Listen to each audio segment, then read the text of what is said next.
Forgive me. I feel it again. The pull to the spring. Lord Bobo senses it. Show me again the power of the flywheel, and I will let nothing stand in our way. Show me full auto,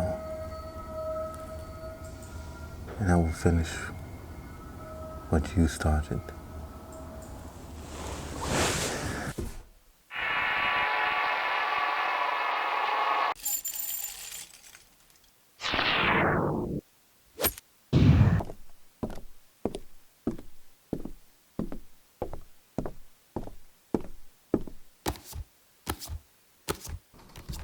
The cardboard will be torn apart. The Hyperfire wants to be free of this pain. I know what I have to do, but I don't know if I have the strength to do it. Will you help me?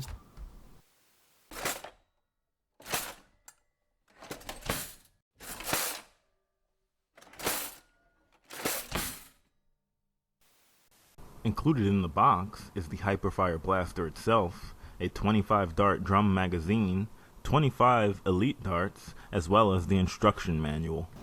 Okay, but let's do this the right way, shall we?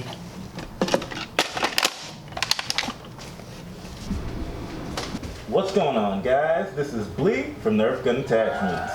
And this is the Nerf N-Strike Elite Hyperfire Blaster from Hasbro. It is a fully automatic, battery-operated flywheel blaster. That's right, guys.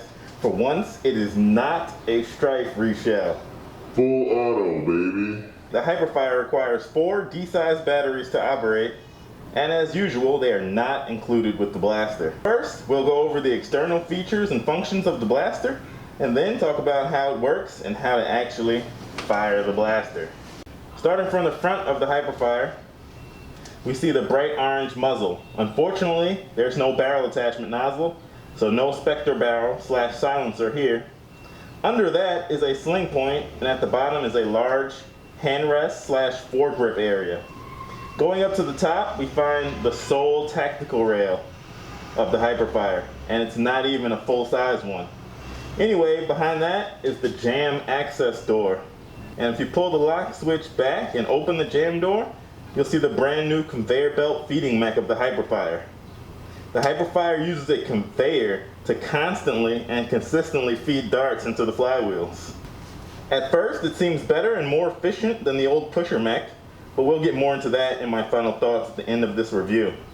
Directly under the jam door is the magwell. This is where you insert your magazines. Moving back from that is the pistol grip, which has a cool handguard and houses the firing trigger, the rev trigger, and the mag release button. Behind that is the thumbhole style shoulder stock. It has a nice sized cheek rest and actually houses the batteries inside. At the very rear of the stock are a couple of more sling points, and that about does it for the external features of the blaster. Now we'll talk about how to fire the blaster, how to operate it.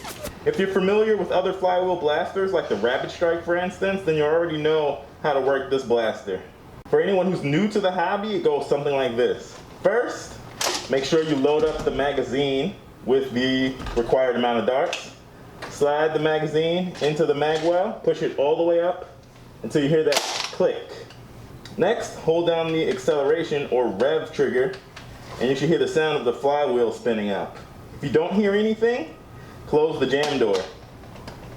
If you still don't hear anything, you forgot to put in the batteries, and you are a big dummy. You big dummy?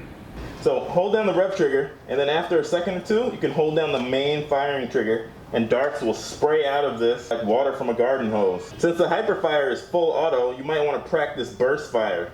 That means instead of just holding down the trigger the whole time, hold it down and then release it every few seconds.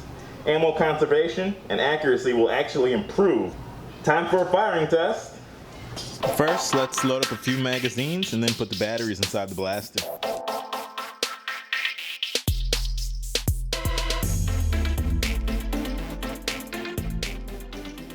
I've been waiting for this day for a long time. Let's go, baby!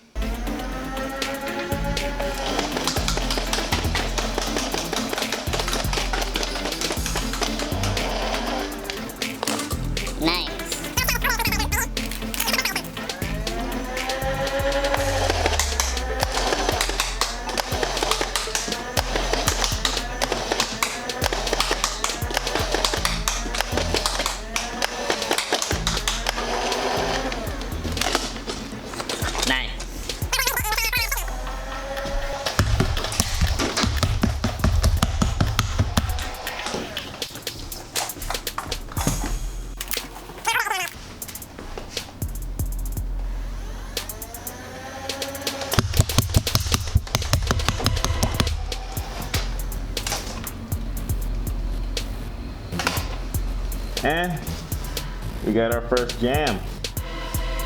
All up in there. See if we can't clear that out. Alright, this dart is a little worn, I guess. I don't know. You can see it's a little beat up there.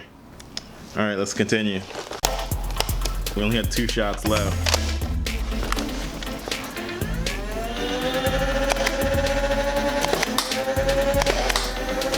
Seems pretty easy to do single shots. Alright guys, so this is my final thoughts and opinion on the Nerf N-Strike Elite Hyperfire. And my thoughts on this blaster, pretty good overall. It's pretty fun to use. The pistol grip area is pretty cramped though. I love the look of it, and it would feel pretty good actually if it wasn't for this piece right here. I know you've seen that in every review already, but this piece right here is super annoying. I'm totally gonna try to either make the thumb hole bigger or just chop off this whole bottom piece right here. The stock, although it looked short when I was seeing it in other reviews or when I first saw pictures of it, is actually not too bad of a length. It could have been a little bit longer, like literally this much, and it would have been a perfect size. It's a little shorter than a Raider stock at full expansion. The cheek rest is actually very nice. It feels pretty comfortable, and if you rest your cheek on it, it feels good and ready to go. Now, the performance of the blaster, it wasn't shooting especially hard, but it's definitely shooting faster than the Rapid Strike, and the accuracy is insane.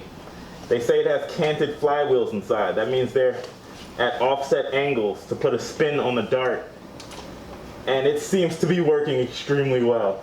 I'm excited to open this thing up and see what I can do with it. But right now, the performance is pretty darn good.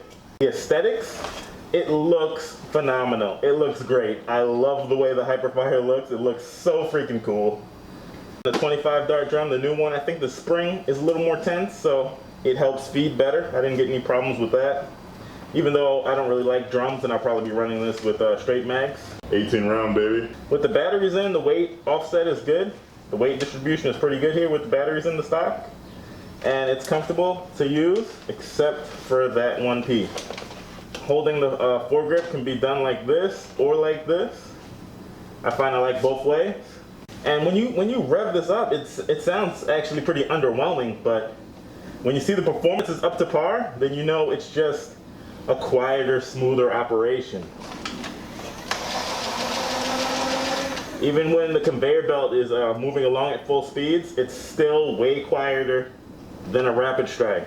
That's about all for this one, guys. This blaster definitely gets a purchase recommendation, and I'll definitely leave a buy link down in the description below. So check that out if you're interested in picking one of these bad boys up.